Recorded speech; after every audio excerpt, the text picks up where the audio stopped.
नमस्कार दोस्तों। भारत का संवैधानिक इतिहास में आज हम भारत शासन अधिनियम 1919 पर चर्चा करेंगे। भारत शासन अधिनियम 1919 से 10 साल पहले अंग्रेजों के द्वारा भारत परिषद अधिनियम 1909 लागू किया गया था। इससे पहले जो अधिनियम लागू किए जाते थे उनमें लगभग 20 साल का गैप होता था। तो ऐसी कौन सी परिस्थितियां अंग्रेजों के सामने आई थी जिसके कारण ब्रिटिश सरकार को 10 साल में नया अधिनियम लागू करना पड़ा था? तो सबसे पहले हम इसी की चर्चा करेंगे कि भारत शासन अधिनियम 1919 किस पृष्ठभूमि में लागू किया गया था, ऐसे कौन से कारण थे जिसके कारण यह अधिनियम लागू करना पड़ा था। तो पहला कारण इसमें यह माना जाता है कि 1909 के अधिनियम में ये प्रावधान था कि 10 साल बाद में इस अधिनियम की हम समीक्षा करेंगे। तो 1909 के बाद में 10 साल 1919 में हो रहे थे, तो एक कारण ये माना जाता है। इस दौरान प्रथम विश्व युद्ध भी चल रहा था और प्रथम विश्व युद्ध में मित्र राष्ट्रों की तरफ से ये कहा गया कि हम युद्ध में इसलिए भाग ले रहे हैं ताकि अन्य जो लोग हैं उनको राष्ट्रीय आत्मनिर्णय का अधिकार दे सकें और प्रजातंत्र की रक्षा कर सकें। जब मित्र राष्ट्रों ने ये कहा तो भारतीयों ने कहा कि भाई आप ये लोकतंत्र की रक्षा कर रहे हो तो भारत में आप लोकतंत्र क्यों नहीं लागू करते, और राष्ट्रीय आत्मनिर्णय का सिद्धांत आप हमें भी दीजिए। राष्ट्रीय आत्मनिर्णय के सिद्धांत का अर्थ है कि अपने ऊपर शासन कौन करे ये यहाँ के लोग खुद ही तय करेंगे कि मेरे ऊपर शासन कौन करे, मैं खुद ही तय करूँगा। तो भारतीयों ने कहा कि ये सिद्धांत हमारे ऊपर भी लागू करना चाहिए।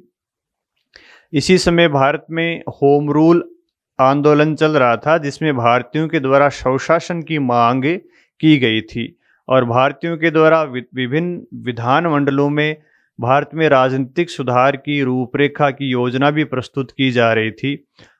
इसलिए अंग्रेजों को इन सारी चीज़ों के कारण दबाव में आकर भारत शासन अधिनियम 1919 लागू करना पड़ा था।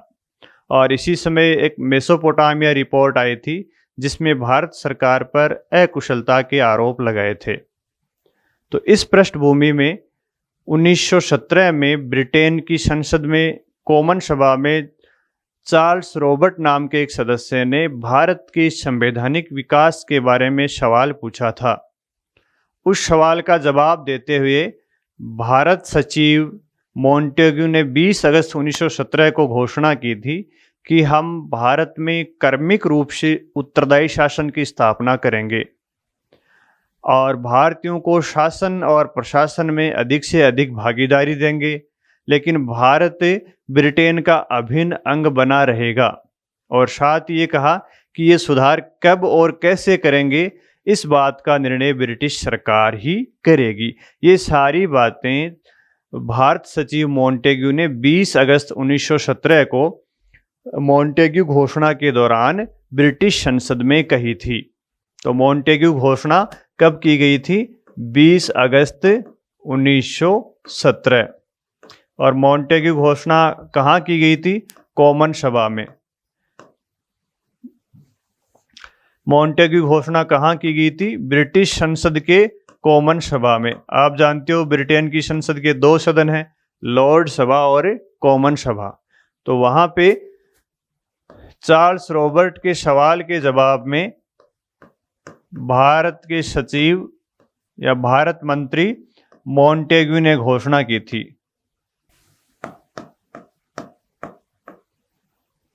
मॉन्टेग्यू उस समय भारत सचिव थे। तो इस घोषणा में यह कहा गया था कि भारत में उत्तरदायी शासन लागू करेंगे। भारत में उत्तरदायी शासन लागू करेंगे। तो इस घोषणा की जो सबसे महत्वपूर्ण बात है वो यही है कि सब पहली बार ब्रिटिश सरकार ने ये माना कि भारत में उत्तरदायी सरकार की स्थापना करेंगे, लेकिन वो कर्मिक रूप से करेंगे। तो मॉन्टेग्यू घोषणा के कारण भी ब्रिटिश सरकार को 1919 का अधिनियम लागू करना पड़ा था।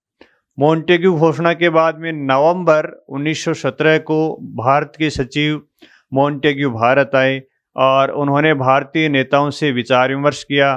भारत के वायसराय चेम्सफोर्ड के साथ और भारतीय असैनिक अधिकारियों के साथ विचार विमर्श करके एक समिति का गठन किया। समिति का गठन इसलिए किया गया ताकि भारतीयों की मांगों को वो एक लिखित रूप दे सकें। तो इस समिति में कौन कौन लोग सदस्य थे? इस समिति में एक तो चार्ल्स रॉबर्ट थे, जिन्होंने ब्रिटिश संसद में सवाल पूछा था। चार्ल्स रॉबर्ट थे। भारतीय सदस्य थे एक भूपेंद्र नाथ बसु, भूपेंद्र नाथ बसु थे, और William Duke, William Duke.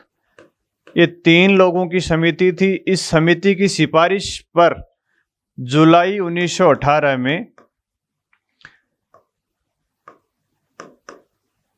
Montagu Chelmsford report का एक मसौदा प्रकाशित किया गया, जिसको मोंटाफोर्ड रिपोर्ट भी कहते हैं। जिसको क्या बोलते हैं?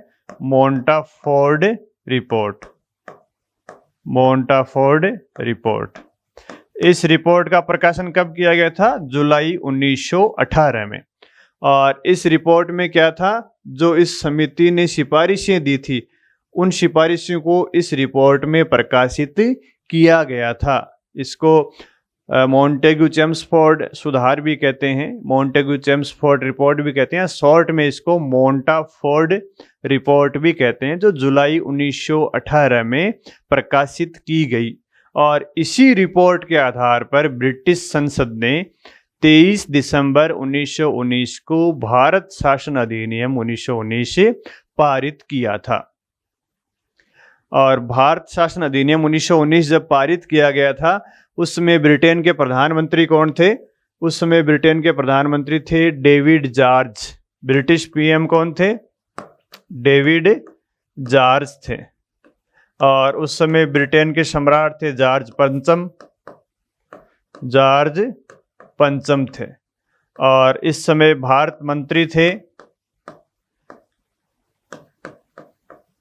Montagu,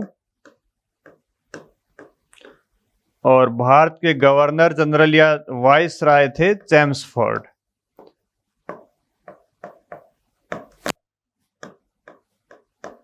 Chelmsford.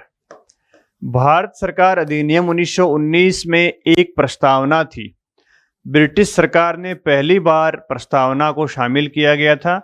इसमें 47 धाराएं थी और 2 अनुसूचियां थी।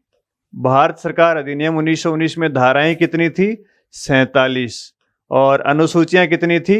2 अनुसूचियां थी। और एक इसमें क्या थी? प्रस्तावना।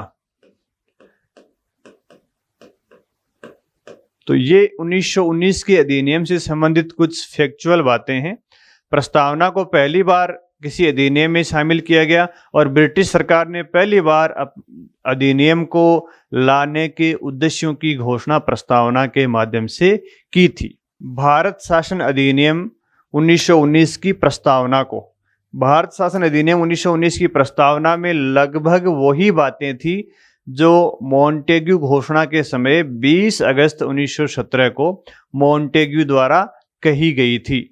तो ये देखते हैं प्रस्तावना में क्या क्या चीजें शामिल थी। भारत शासन अधिनियम 1919 की प्रस्तावना में भारत शासन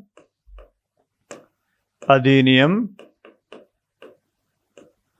1919, इसमें पहली बार प्रस्तावना को जोड़ा था। प्रस्तावना में सारी बातें वही थी जो मॉन्टेग्यू घोषणा के समय कही थी, उनको सिर्फ इस प्रस्तावना के माध्यम से कानूनी रूप या वैधानिक रूप दे दिया गया। तो इसमें घोषित किया गया कि भारत में उत्तरदायी शासन की स्थापना करेंगे। भारत में कैसा शासन स्थापित करेंगे? उत्तरदायी, उत्तरदायी शासन की स्थापना करेंगे।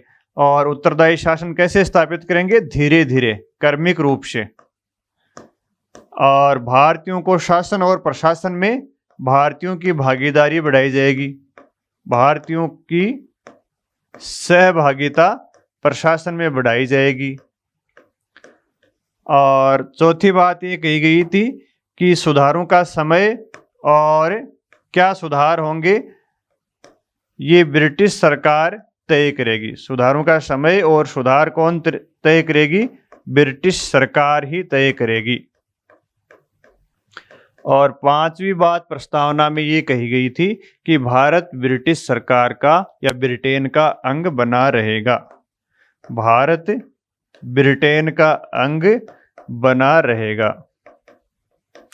ये बातें 1919 के भारत शासन अधिनियम की प्रस्तावना में कही थी।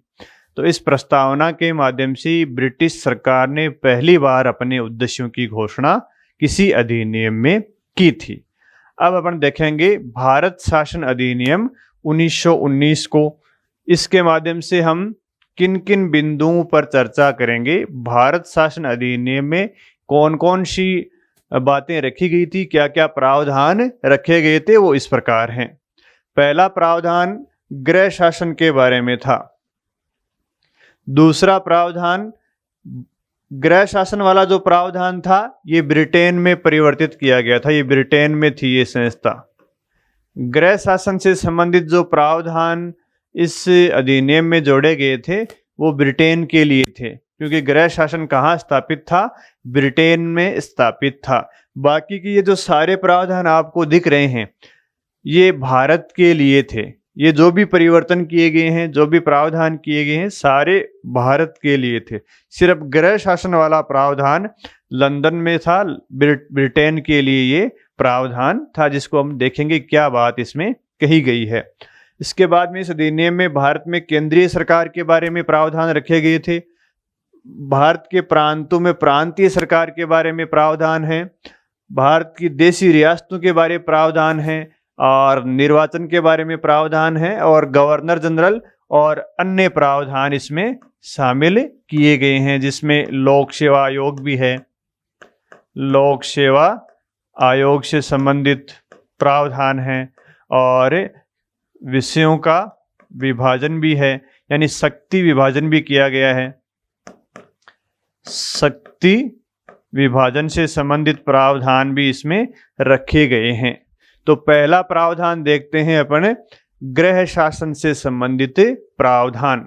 1919 के अधिनियम में गृह शासन के बारे में क्या परिवर्तन किए गए थे। तो सबसे पहले अपन देखेंगे कि गृह शासन क्या है। होम रूल, होम गवर्नमेंट क्या है? गृह शासन।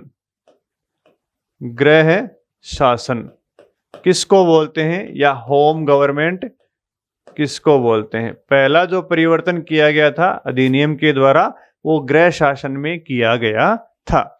गृह शासन में कौन लोग शामिल हैं, कौन सी संस्था शामिल है और ये गृह शासन कहाँ स्थित था? तो पहली बात है कि गृह शासन ब्रिटेन में स्थित था। ब्रिटेन में भारत के शासन के लिए जो संस्था और जो व्यक्ति जिम्मेदार थे उनको गृह शासन कहा गया था। तो ब्रिटेन में ऐसे कौन लोग थे जो भारत के शासन के लिए जिम्मेदार थे? तो एक तो ब्रिटिश मंत्रिमंडल के सदस्य होते थे, जिनको क्या बोलते हैं? भारत मंत्री। भारत मंत्री या भारत सचिव। और दूसरा भारत परिषद। भारत मंत्री या भारत सचिव की सहायता के लिए एक 15 सदस्यीय परिषद थी। इन दोनों को मिलाकर क्या कहते हैं? इन दोनों को मिलाकर गृह शासन कहा जाता है, क्योंकि ब्रिटेन में यही एक संस्था थी जो भारत के शासन के लिए जिम्मेदार थी। भारत मंत्री या भारत सचिव ब्रिटिश कैबिनेट का एक सदस्य होता था। इसको और अपन देखें तो आप जानते हो ब्रिटेन में मंत्रिमंडल या संसदीय शासन प्रणाली है, और जहां मंत्रिमंडलीय प्रणाली होती है वहां जो मंत्रिमंडल के सदस्य होते हैं उनके पास प्रशासन का एक एक विभाग होता है। जैसे अपन देखें कि ब्रिटेन में ये मंत्रिपरिषद है, मान लीजिए, या मंत्रिमंडल है। तो इस मंत्रिमंडल के सदस्यों के पास किसी के पास वित्त विभाग है, किसी के पास गृह विभाग है, किसी के पास शिक्षा विभाग है, किसी के पास चिकित्सा विभाग है। इस प्रकार प्रत्येक मंत्री को एक विभाग दिया हुआ था। ऐसे ही किसी एक मंत्री को भारत के शासन का विभाग दे दिया। ऐसे ही किसी एक मंत्री को कौन सा विभाग दे दिया? उसको भारत के प्रशासन का विभाग दे दिया, तो उसको अपन क्या बोलने लगे, भारत सचिव। जिसको भारत के प्रशासन का विभाग दे दिया उसको हम क्या बोलने लगे, भारत सचिव या भारत मंत्री। तो ये भारत सचिव या भारत मंत्री भी मंत्रिमंडल का सदस्य था, वहां का वित्त मंत्री भी इसका सदस्य था। तो एक सदस्य को जिसको भारत का प्रशासन का दिया गया उसको भारत मंत्री बोल देते हैं। और इस भारत मंत्री के लिए 15 सदस्यों की एक परिषद इसकी सहायता के लिए दे दी और उसको एक ऑफिस दे दिया जिसको क्या बोलते हैं, इंडिया ऑफिस भी बोलते हैं। तो भारत सचिव और भारत परिषद के ऑफिस को क्या बोलते हैं, इंडिया ऑफिस या भारत ऑफिस उसको बोला जाता है। तो आप गृह शासन का अर्थ समझ गए होंगे। गृह शासन में कौन लोग शामिल होते हैं, भारत सचिव और उसकी परिषद। अब देखिए 1919 के अधिनियम के द्वारा इस गृह शासन में क्या परिवर्तन किए गए हैं। तो गृह शासन में क्या परिवर्तन किए गए हैं, देखो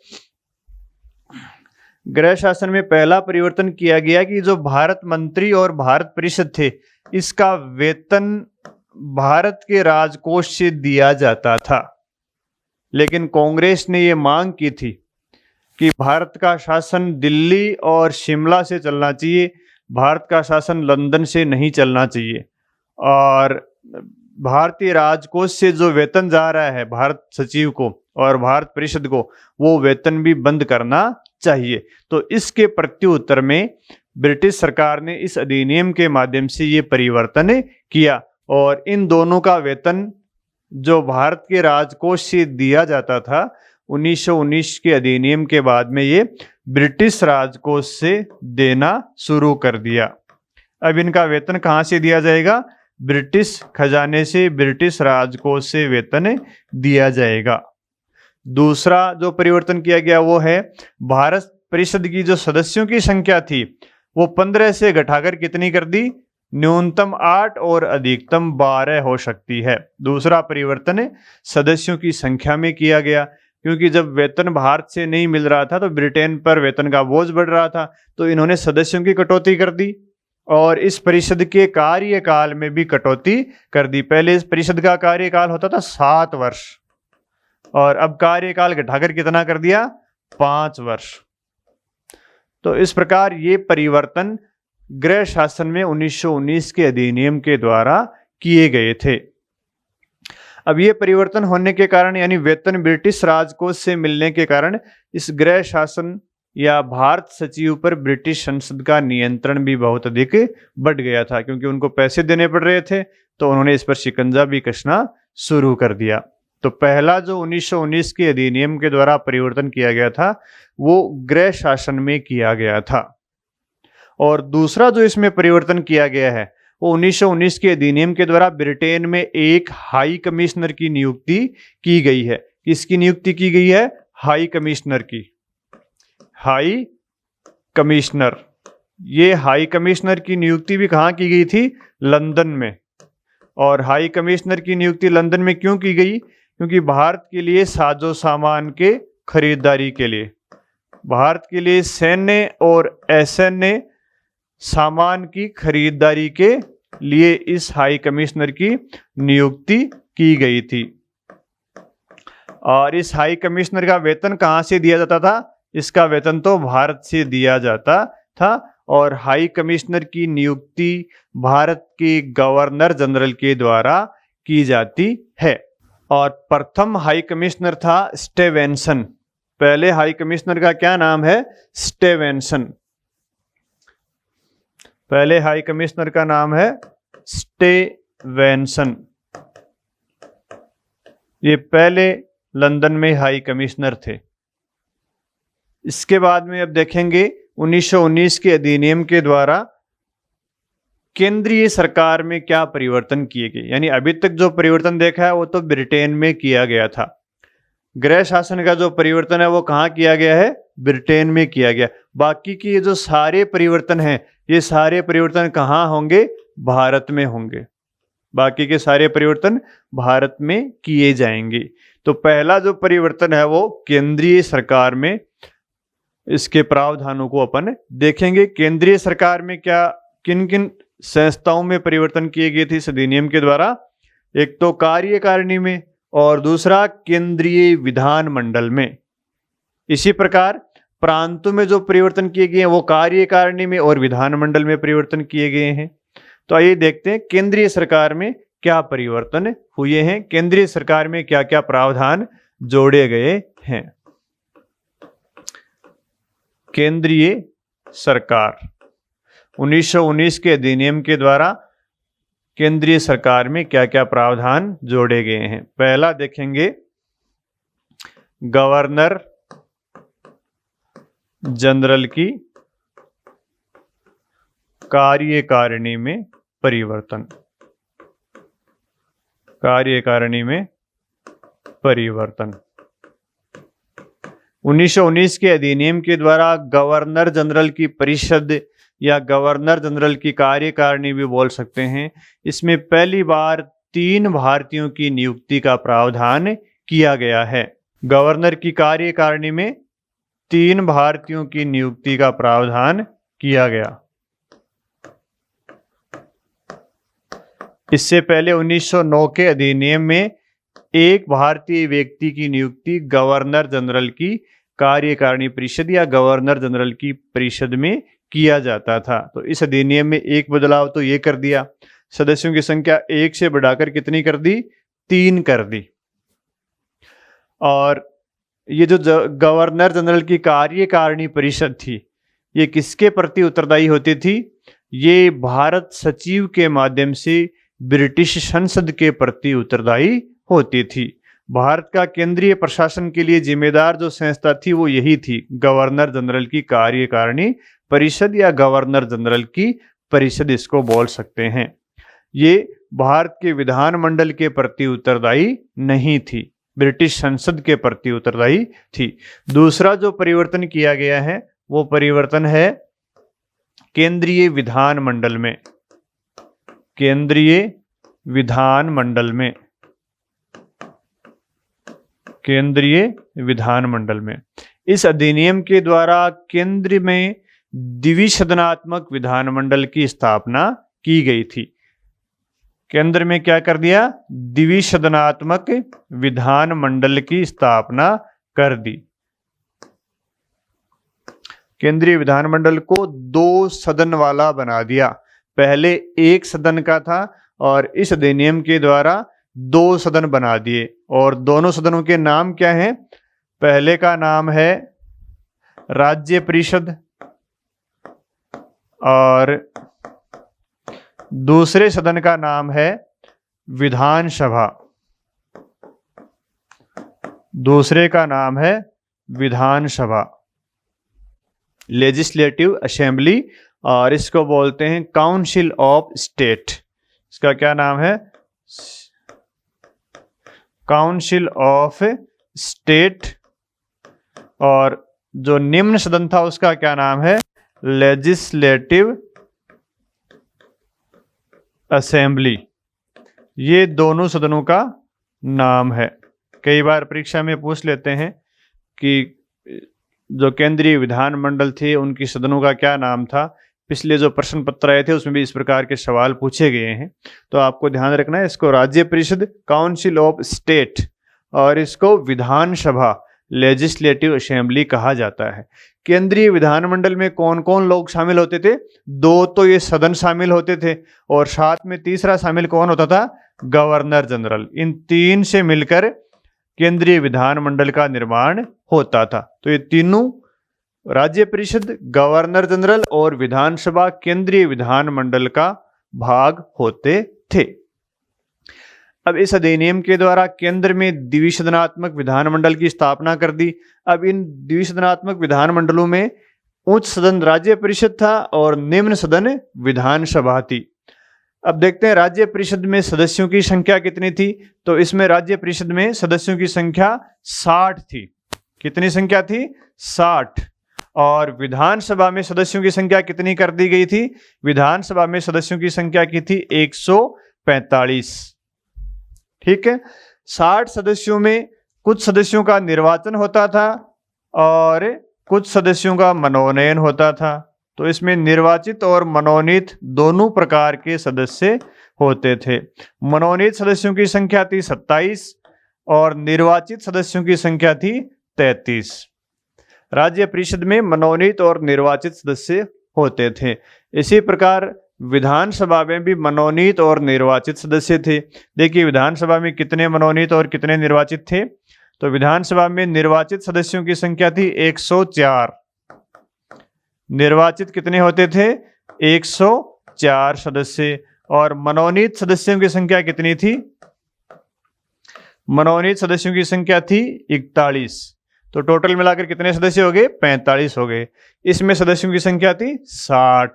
राज्य परिषद का कार्यकाल होता था 5 वर्ष और विधानसभा का कार्यकाल होता था 3 वर्ष।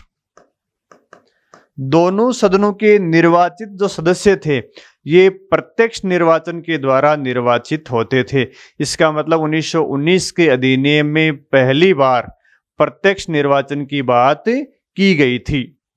और जो मनोनीत सदस्य होते थे, मनोनीत सदस्यों का मनोनयन किसके द्वारा किया जाता था? गवर्नर जनरल के द्वारा इनका मनोनयन किया जाता था। तो 1920 में जो पहले राज्यसभा के अध्यक्ष बने थे उनका नाम है मूडी मैन। यानी राज्यसभा के अध्यक्ष कौन बने थे 1920 में? Moody man, Alexander Moody man. ये इस राज्य परिषद के पहले अध्यक्ष बने थे। इसी प्रकार 1920 में जो विधानसभा गठित की गई थी 1920 के चुनाव के बाद में पहली बार 1921 में, उस समय इस विधानसभा के अध्यक्ष कौन बने थे? उस समय पहले अध्यक्ष थे फ्रेडरिक व्हाइट। अध्यक्ष का क्या नाम था? Frederick White. ये इसके पहले अध्यक्ष बने थे 1921 में। पहली बार विधानसभा के अध्यक्ष फ्रेडरिक व्हाइट बने थे। और प्रथम भारतीय अध्यक्ष कौन बने थे इस विधानसभा के? 1925 में विट्ठल भाई पटेल। 1925 में बने थे विट्ठल भाई पटेल। तो ये आपके लिए कुछ फैक्ट हैं, विट्ठल भाई पटेल। तो ये परिवर्तन केंद्रीय सरकार में 1919 के अधिनियम के द्वारा किए गए थे। यानी गवर्नर जनरल की कार्यकारिणी परिषद में और केंद्रीय विधानसभा में केंद्रीय विधानमंडल को द्विसदनात्मक कर दिया और गवर्नर जनरल की परिषद में 3 भारतीयों की नियुक्ति करने का प्रावधान जोड़ दिया। इस अधिनियम के द्वारा प्रांतीय सरकार में क्या क्या प्रावधान जोड़े थे? प्रांत में भी वही प्रावधान देखेंगे, कार्यकारिणी में और विधान परिषद में। और इस अधिनियम के द्वारा प्रांतों में द्वैध शासन की स्थापना की गई थी। इस अधिनियम के द्वारा प्रांतों में आंशिक उत्तरदायी सरकार की स्थापना की गई थी। तो आइए देखते हैं द्वैध शासन का क्या अर्थ है, आंशिक उत्तरदायी सरकार का क्या अर्थ है और प्रांतों की कार्यकारिणी और विधान परिषद में क्या क्या बदलाव किए गए हैं। प्रांतीय सरकार में परिवर्तन। प्रांतीय सरकार, प्रांतीय सरकार में भी 2 प्रकार के बदलाव किए गए हैं। पहला, गवर्नर की, क्योंकि प्रांतों में तो गवर्नर होते थे और केंद्र सरकार में गवर्नर जनरल होता था। कार्यकारिणी, कार्यकारिणी परिषद। और दूसरा देखेंगे विधान परिषद। प्रांतों की विधान परिषद, इन दोनों में क्या क्या प्रावधान जोड़े थे। तो प्रांतों की कार्यकारिणी परिषद बोल सकते हैं इसको, या गवर्नर की एग्जीक्यूटिव काउंसिल इसको बोल सकते हैं। तो इस अधिनियम के द्वारा जैसा मैंने कहा था, प्रांतों में द्वैध शासन लागू कर दिया। द्वैध शासन का मतलब है प्रांतों की कार्यकारिणी परिषद को 2 भागों में बांट दिया। गवर्नर की जो कार्यकारिणी परिषद थी उसको 2 भागों में कैसे बांटा है? देखो, गवर्नर की कार्यकारिणी परिषद में कौन कौन लोग होते थे पहले अपन ये देखते हैं, फिर देखेंगे उसको 2 भागों में कैसे बांटा है। तो गवर्नर की कार्यकारिणी परिषद में एक तो होते थे गवर्नर खुद, गवर्नर होते थे, और इसमें गवर्नर के द्वारा मनोनीत पार्षद होते थे। गवर्नर के द्वारा मनोनीत पार्षद होते थे और इसके अलावा मंत्री होते थे, लोकप्रिय मंत्री जो विधानसभा के द्वारा, इसके अलावा इसमें मंत्री होते थे जो विधान परिषद से निर्वाचित होते थे, विधान परिषद में निर्वाचित होते थे। तो इन लोगों से मिलकर गवर्नर की कार्यकारिणी परिषद का निर्माण होता था। अब इसको दो भागों में कैसे बांटा, द्वैध शासन कैसे लागू किया, इस बात को समझते हैं। तो इसमें इस गवर्नर की कार्यकारिणी परिषद को दो भागों में इस प्रकार बांटा है, गवर्नर और पार्षद। गवर्नर और पार्षद को इधर बांट दिया और गवर्नर तथा ये जो मंत्री होते हैं इनको इस साइड में रख दिया, गवर्नर एवं मंत्री। तो इस प्रकार जो गवर्नर की कार्यकारिणी परिषद थी उसको दो भागों में बांट दिया, गवर्नर और पार्षद, गवर्नर और मंत्री। ये जो पार्षद होते थे ये गवर्नर के द्वारा मनोनीत होते थे, गवर्नर के द्वारा मनोनीत होते थे। और ये जो मंत्री होते थे ये विधान परिषद में निर्वाचित होकर आते थे। मंत्रियों का क्या होता था, निर्वाचन होता था। और मंत्री किसके सदस्य होते थे, प्रांतों की विधान परिषद के सदस्य होते थे। और ये मंत्री इस विधान परिषद के प्रति उत्तरदायी भी होते थे, जबकि ये पार्षद किसी के प्रति उत्तरदायी नहीं होते थे, गवर्नर के प्रति उत्तरदायी होते थे। इस प्रकार गवर्नर की कार्यकारिणी को दो भागों में बांट दिया। और जो प्रांतीय विषय थे उन विषयों को भी इस अधिनियम के द्वारा दो भागों में बांट दिया। आधे विषय गवर्नर और उसके मंत्रियों को दे दिए और आधे विषय गवर्नर और उसकी पार्षदों को दे दिए। तो इस प्रकार प्रांतीय शासन में द्वैध शासन प्रणाली लागू की थी। तो देखो कैसे द्वैध शासन प्रणाली लागू की है। द्वैध शासन लागू कैसे किया है, प्रांतीय कार्यकारिणी को दो भागों में बांटा, गवर्नर एवं पार्षद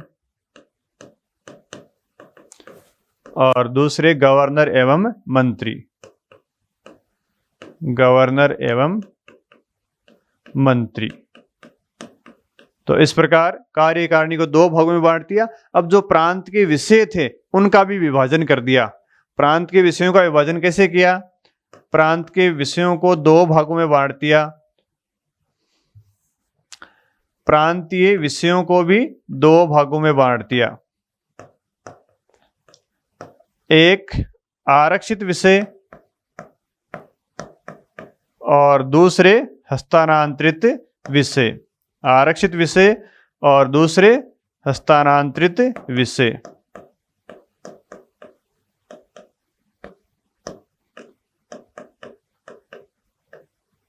तो प्रांतों के पास जो विषय थे उनको आरक्षित विषय और हस्तांतरित विषय में बांट दिया। आरक्षित विषय में जो विषय रखे गए थे जैसे वित्त, पुलिस, न्याय, सिंचाई, इनको आरक्षित विषयों में रख दिया। और शिक्षा, स्वास्थ्य, कृषि,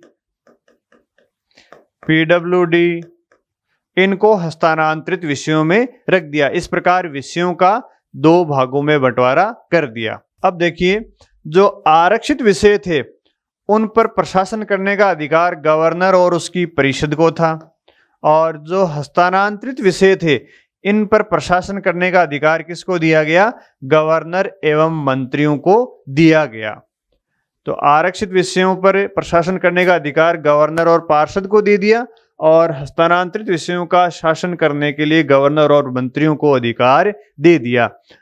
तो इस प्रकार प्रांतीय विषयों को दो भागों में बांट दिया और प्रांतीय गवर्नर की कार्यकारिणी को दो भागों में बांटकर वो विषय उनको सौंप दिए। तो जनता एक ही थी, राज्य एक ही था, लेकिन शासन प्रणाली दोहरी थी।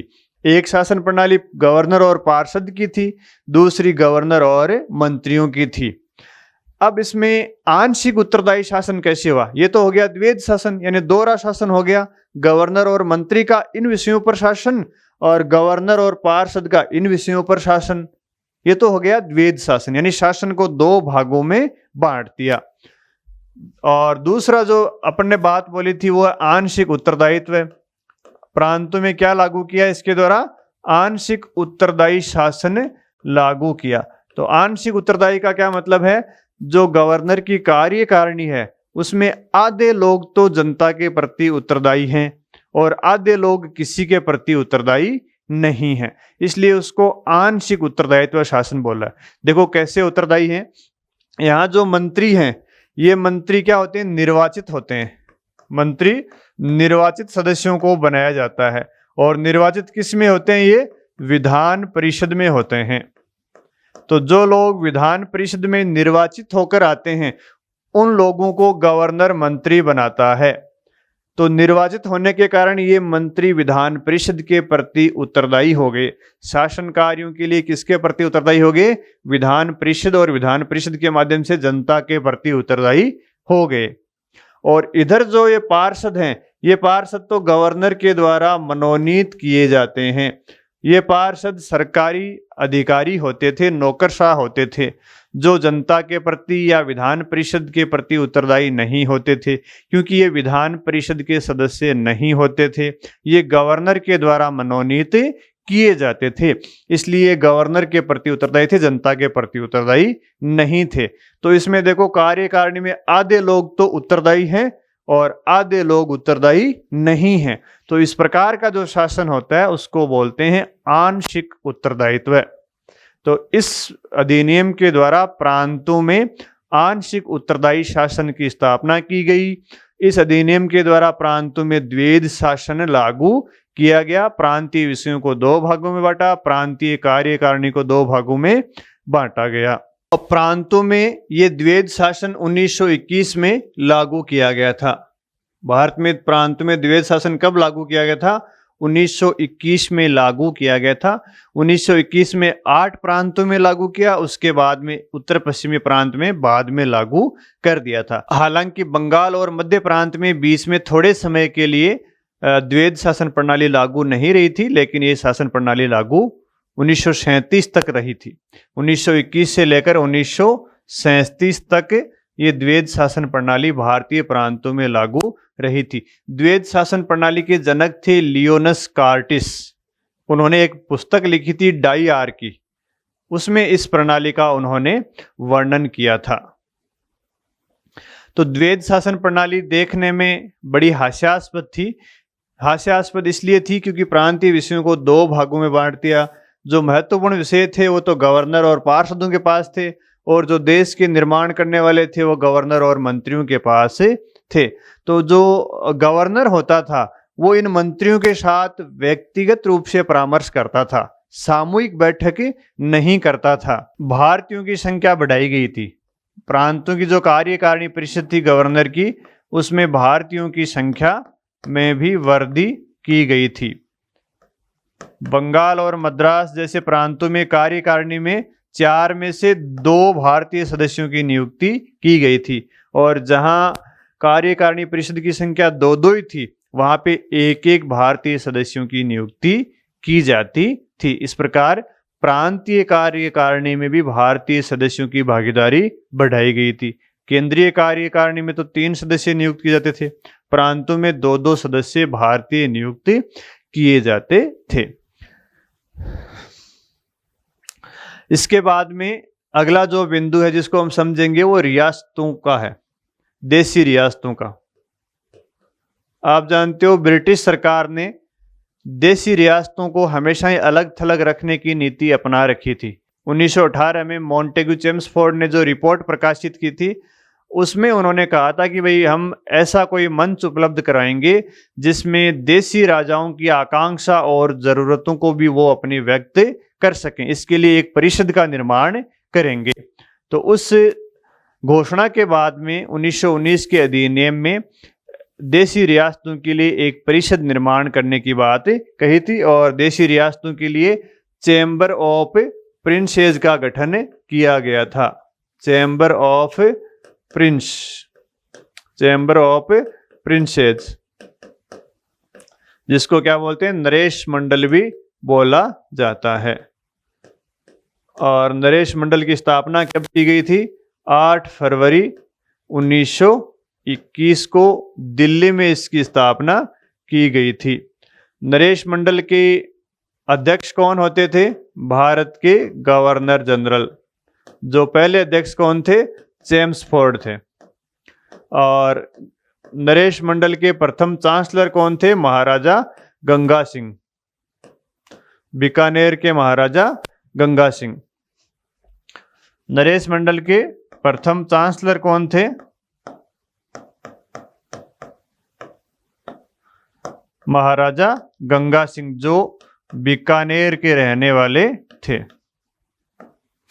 और नरेश मंडल में सभी देशी रियासतों का शामिल होना जरूरी नहीं था। नरेश मंडल में लगभग उस समय 121 देशी रियासतों के प्रतिनिधि शामिल थे। हैदराबाद और मैसूर जैसी रियासतों के प्रतिनिधि इसमें शामिल नहीं हुए थे। तो नरेश मंडल में हैदराबाद और मैसूर के राजा शामिल नहीं हुए थे। इसके बाद में जो महत्वपूर्ण बिंदु है वो है निर्वाचन का। तो 1919 के अधिनियम के द्वारा पहली बार भारत में प्रत्यक्ष निर्वाचन प्रणाली शुरू की गई थी। प्रत्यक्ष निर्वाचन प्रणाली, पहली बार विधानसभा और राज्य परिषद में सदस्यों का प्रत्यक्ष निर्वाचन किया गया था। दूसरा जो परिवर्तन किया गया था निर्वाचन से संबंधित वो था मताधिकार सीमित था। सीमित मताधिकार का मतलब क्या होता है? सभी लोगों को मताधिकार नहीं दिया गया था। तो इसका मतलब क्या था? सार्वभौम मताधिकार की व्यवस्था नहीं थी। सार्वभौम मताधिकार नहीं था। सार्वभौम मताधिकार का मतलब सभी लोगों को मतदान देना, वो अधिकार इसमें नहीं था। और तीसरा जो इसमें प्रावधान रखा गया था वो था पृथक निर्वाचक मंडल का विस्तार किया गया।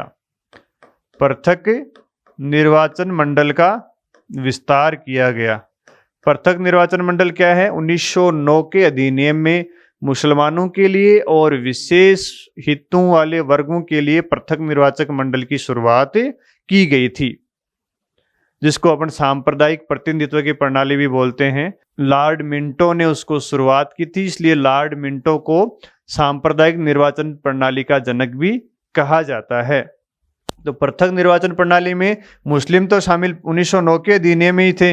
इसके बाद में सिख, मुस्लिमों के अलावा इसमें किसको शामिल किया गया? सिखों को शामिल किया गया। सिखों के अलावा एंग्लो इंडियन को शामिल किया गया। भारतीय ईसाइयों को शामिल किया गया।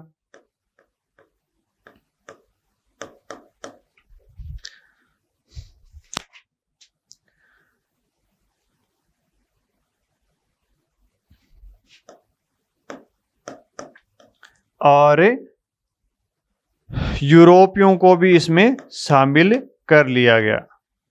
तो 1919 के अधिनियम के द्वारा पृथक निर्वाचक मंडल का विस्तार किया गया। मुसलमानों के अलावा सिख, एंग्लो इंडियन, भारतीय ईसाई और यूरोपियों के लिए भी पृथक निर्वाचक मंडल का विस्तार कर दिया गया। तो इस प्रकार निर्वाचन मंडल में ये प्रावधान किए गए थे। इसके बाद में कुछ अन्य प्रावधान जो 1919 के अधिनियम के द्वारा किए गए हैं वो और देखते हैं। देखो अन्य क्या क्या प्रावधान किए गए हैं। एक तो गवर्नर जनरल की को विशेष अधिकार इसमें दिए थे।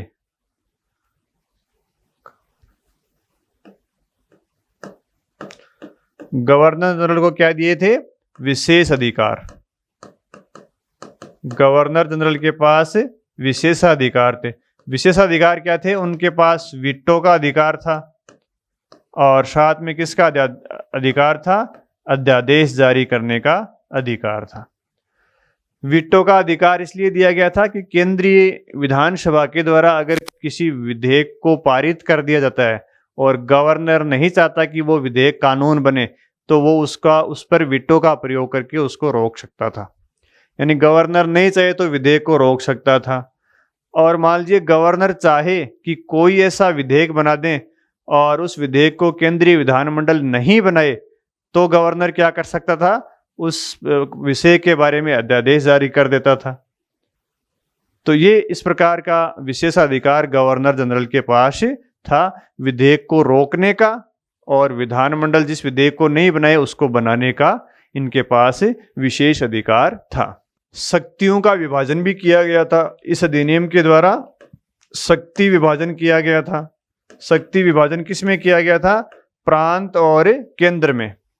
केंद्र और प्रांतों के मध्य शक्तियों का विभाजन किया गया था, विषयों का विभाजन किया गया था। केंद्र को 47 विषय दिए गए थे और प्रांतों को 51 विषय दिए गए थे। केंद्र को जो विषय दिए गए थे वो राष्ट्रीय महत्व के विषय थे। केंद्र को जो भी विषय दिए गए थे शक्ति विभाजन के द्वारा वो राष्ट्रीय महत्व के विषय थे और ऐसे विषय थे जो 2 या 2 से अधिक राज्यों से संबंध रखने वाले थे और स्थानीय महत्व के विषय प्रांतों को दिए गए थे। केंद्र को जो विषय दिए गए थे उसमें जैसे रक्षा, विदेश, डाक, तार, संचार, इस प्रकार के विषय दिए गए थे। और प्रांतों को जो विषय दिए गए थे वो स्थानीय महत्व के थे, जैसे कृषि का था, स्वास्थ्य, सिंचाई, शिक्षा, पीडब्ल्यूडी, इस प्रकार के विषय प्रांतों को इस अधिनियम के माध्यम से दिए गए थे। इस अधिनियम के द्वारा लोक सेवा आयोग की स्थापना का भी प्रावधान किया था और इस प्रावधान के तहत ली कमीशन की रिपोर्ट पर 1926 में केंद्रीय लोक सेवा आयोग की स्थापना की गई थी। केंद्रीय लोक सेवा आयोग की स्थापना 1926 में की गई थी और कौन से कमीशन की रिपोर्ट पर की गई थी? ली कमीशन की रिपोर्ट पर। ली कमीशन की रिपोर्ट पर लोक सेवा आयोग की स्थापना की थी और लोक सेवा आयोग को स्थापित करने का प्रावधान 1919 के अधिनियम में किया गया था। तो ये इस अधिनियम के बहुत सारे प्रावधान थे। अब इस अधिनियम में केंद्र में, प्रांतों में और स्थानीय शासन में किस प्रकार का शासन स्थापित किया गया था उसको एक बार अपन देखते हैं। तो देखो, केंद्र में प्रांत और स्थानीय स्वशासन, इस अधिनियम के द्वारा केंद्र की जो सरकार थी वो अनुत्तरदायी बनी रही। केंद्र में प्रशासन किस प्रकार का था? अनुत्तरदायी था। यानी केंद्र सरकार किसके प्रति उत्तरदायी थी? सिर्फ ब्रिटिश संसद के प्रति उत्तरदायी थी। केंद्र सरकार में कौन लोग शामिल थे? गवर्नर जनरल और उसकी कार्यकारिणी परिषद। प्रांतों की सरकार में आंशिक उत्तरदायी सरकार की स्थापना थी। आंशिक उत्तरदायी सरकार थी। आंशिक उत्तरदायी को हमने देखा है कि गवर्नर और उसके जो मंत्री थे वो तो उत्तरदायी थे और गवर्नर और पार्षद वो किसी के प्रति उत्तरदायी नहीं थे, इसलिए उसको क्या बोलते हैं? आंशिक उत्तरदायित्व। और स्थानीय शासन में पूर्ण उत्तरदायी सरकार की स्थापना की गई थी। पूर्ण उत्तरदायी सरकार की स्थापना की गई थी, यानी स्थानीय स्वशासन का शासन का कार्य पूर्ण रूप से भारतीयों के हाथ में था। प्रांतों में शासन का कार्य, आधा शासन का कार्य भारतीयों के हाथ में था और केंद्र सरकार में भारतीयों के हाथ में शासन नहीं था। ये अनुत्तरदायी सरकार इसमें थी। इसमें आंशिक उत्तरदायी सरकार थी और इसमें पूर्ण उत्तरदायी सरकार थी। भारत सचिव को महालेखा परीक्षक की नियुक्ति करने का भी अधिकार दिया था। महालेखा परीक्षक की नियुक्ति का अधिकार दिया था और इसी अधिनियम के द्वारा केंद्रीय बजट को प्रांतों के बजट से अलग किया गया था। केंद्रीय बजट को किससे अलग किया गया था? प्रांतों के बजट से अलग किया गया था। तो इस प्रकार ये अधिनियम 1919 में लागू किया था, जिसमें विभिन्न प्रकार के प्रावधान लागू किए गए थे। तो जो मुख्य मुख्य प्रावधान है, केंद्र में द्विसदनात्मक विधानमंडल की स्थापना की गई है, प्रांतों में द्वैध शासन की स्थापना की गई थी, प्रत्यक्ष निर्वाचन प्रणाली की स्थापना की गई है और सांप्रदायिक निर्वाचन प्रणाली या पृथक निर्वाचन मंडल का विस्तार किया गया है। सार्वभौम मताधिकार नहीं था, केंद्र में अनुत्तरदायी सरकार थी, प्रांतों में आंशिक उत्तरदायी सरकार थी और स्थानीय स्वशासन में पूर्ण रूप से उत्तरदायी सरकार थी। और इस अधिनियम के द्वारा पहली बार उत्तरदायी सरकार की स्थापना भारत में की गई थी।